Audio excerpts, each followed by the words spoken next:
Things back over to Leah McNeil, who is live for us on Canal Street. Leah, you guys were listening to a press conference a little bit earlier, and Amelia just mentioned this, but I can imagine the heightened security that is happening on Bourbon Street and around the French Quarter, especially with the Sugar Bowl set to take place in 2 hours. Yeah, definitely a strong sense of law enforcement presence here on Bourbon Street, right at the foot of Bourbon and Canal. But I want to take you all to show you this right here. These are the 14 roses that were put here to honor those 14 lives that were lost in this horrific terrorist attack. As you can see, Bourbon Street has reopened and people are walking about, but a lot of people are taking the time, taking a pause to reflect on these roses, to remember that these were people here trying to enjoy their lives just as they are continuing to do today. Circling back to that enhanced police presence, and of course enhanced security measures, you do see right next to these roses some more protections that Superintendent Ann Kirkpatrick did mention. You see some of these yellow barriers here that are on the sidewalk to prevent or hopefully stop any vehicles or any other thing that tries to pass this section of Bourbon Street. They're also strategically placed, according to Superintendent Ann Kirkpatrick, further along and down Bourbon Street to make sure that, again, they have the most heightened sense of security, to make sure that people, see the enhancements and see those enforcements, to make sure that they feel secure when they do make their way down Bourbon Street. But looking right next to this enhanced security, we do see this bollard. Of course, these were the source of a lot of questions and a lot of confusion initially when this first happened. A lot of people wondering if this barrier was up and why it was not up. Of course, we did hear from the mayor, who did say that it was being repaired and was expected to be ready in time for the Super Bowl. That is still the case, but nonetheless, Superintendent Ann Kirkpatrick did say they went ahead and added these extra precautions, like these yellow barriers on the side, to make sure that they're insured and they're ready.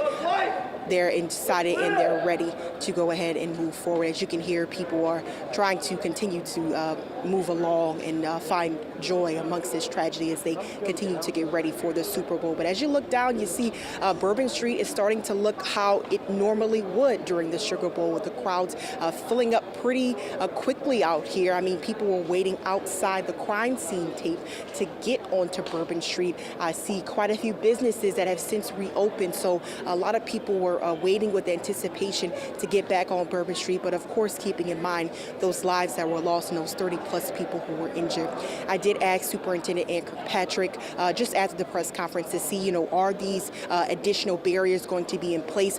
Is this going to be a permanent solution? Is this a long-term solution? She said as of right now, this is just a temporary solution just to make sure that we can get through the Sugar Bowl. And she said they are going to explore other options as well to add additional safeguards, of course, as we get closer and closer to the Super Bowl and Carnival season that is just days away with the start of 12th night. So a lot of events still to come here in the city of New Orleans, not just the Sugar Bowl, but of course, as I just mentioned, Mardi Gras and the Super Bowl as well. So again, things looks like, despite the tragedy that we had here now, just a little more than 24 hours ago, people are starting to return to Bourbon Street, really in droves, I would say, and of course still taking the time to acknowledge the 14 lives that were lost. You can see them the second you step onto Bourbon Street at the intersection of Canal and Bourbon, right where the truck plowed through these people, standing right here. It's surreal to see that this scene is reopened after it was shut down for an extended period of time. I do want to mention, before I send it back to you all in the studio,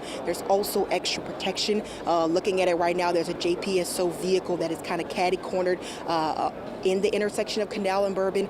Also another NOPD cruiser that is blocking the sidewalk where that car initially ran around that vehicle and onto the sidewalk, thus hitting those people.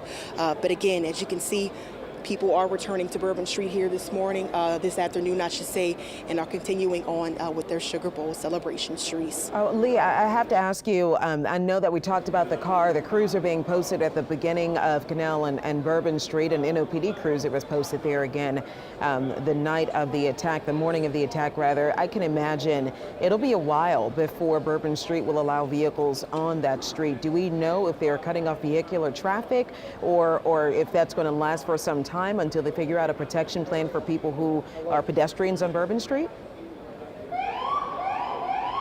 Well, right now I can tell you there is still crime scene tape blocking off the street. They did remove the crime scene tape on the sidewalk to allow pedestrian traffic onto Bourbon Street, but as far as the streets are still blocked off. So there is still no vehicular traffic allowed in this area.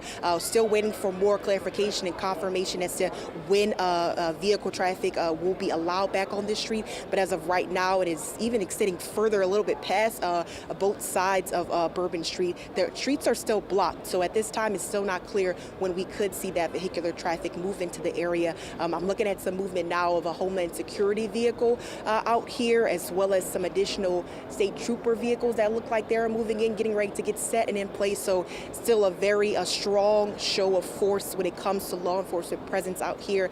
But again, it doesn't look like they're going to be opening the street anytime soon. Yeah, a strong show of force, especially from law enforcement, given the fact that they've confirmed from the FBI that Jabbar was acting alone, and thankfully they can open that street back up. But still, we have some recovery to do for sure. Leah, I'll check back in with you in a second.